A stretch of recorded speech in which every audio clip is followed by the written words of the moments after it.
প্রিয় দর্শক বন্ধুরা, এই মুহূর্তের জন্য অর্গানাইজার টিচার বা সংগঠক শিক্ষকদের গুরুত্বপূর্ণ খবর আপডেট উঠে আসছে, যেখানে সুপ্রিম কোর্টে মামলা নিয়ে চাঞ্চল্যকর সংবাদ। হঠাৎ করেই বিরাট তথ্যাদি উঠে আসছে, তাই এই ভিডিওটা কিন্তু আপনাদের জন্য ক্রিয়েট করতেই হচ্ছে।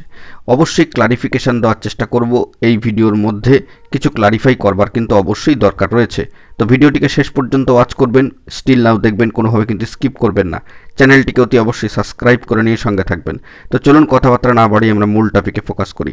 বন্ধুরা, বর্তমান সিচুয়েশনে দাঁড়িয়ে সুপ্রিম কোর্টে একটি গুরুত্বপূর্ণ মামলার প্রেক্ষিতে অর্গানাইজার টিচার বা সংগঠক শিক্ষকদের নিয়োগ প্রসিডিওরকে কার্যত সামনে রেখে কিন্তু তালগোল পাকিয়ে দেওয়া হচ্ছে বা নানান ধরনের বিভ্রান্তিকর তথ্যাদি উঠে আসছে।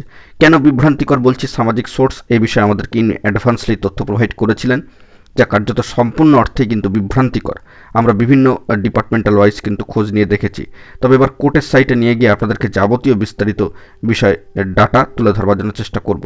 আমরা চলে যাচ্ছি কোর্টের সাইটে এবং সেখান থেকে যাবতীয় তথ্যাদি আপনাদের মাঝখানে রাখবার চেষ্টা করছি। দেখুন, সরাসরি চলে এসেছি কোর্টের সাইটে এবং সেখান থেকে একটি গুরুত্বপূর্ণ মামলার স্ট্যাটাস বর্তমানে আপনারা দেখতে পাচ্ছেন সর্বোচ্চ ন্যায়ালয় সুপ্রিম কোর্টে, যার আগামীকালকের জন্য কিন্তু শুনানির দিনক্ষণ রয়েছে। The state of West Bengal versus Amal Chandra Das.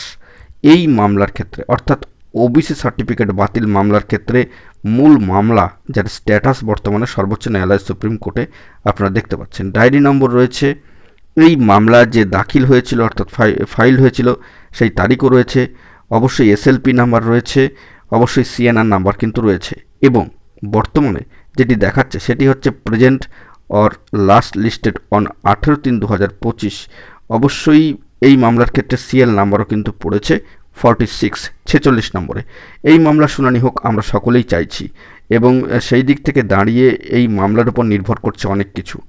কারণ রাজ্যের নিয়োগ প্রক্রিয়াগুলির ক্ষেত্রে এই মামলাটির অনেক বড় কিন্তু গুরুত্ব রয়েছে। ইতিমধ্যেই মহামান্য কলকাতা হাইকোর্টে ওবিসি সার্টিফিকেট মামলার ক্ষেত্রেও গুরুত্বপূর্ণ বার্তা কিন্তু উঠে এসেছিল, এবং সেই নিরিখে এটা বলা প্রয়োজন যে ওবিসি সার্টিফিকেট বাতিল মামলার নিষ্পত্তি হওয়া প্রয়োজন। সেখান থেকে গুরুত্বপূর্ণ একটা সামগ্রিক রায়দান কিন্তু আসা প্রয়োজন।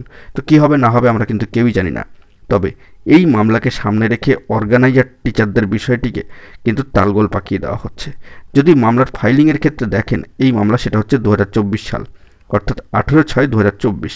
আর অর্গানাইজার টিচার বা সংগঠক শিক্ষকদের প্রসিডিওর কার্যত সেটা কিন্তু দীর্ঘ সময়ের, অর্থাৎ একটা পেন্ডিং নিয়োগ প্রসেস, দীর্ঘ এতগুলি বছরের।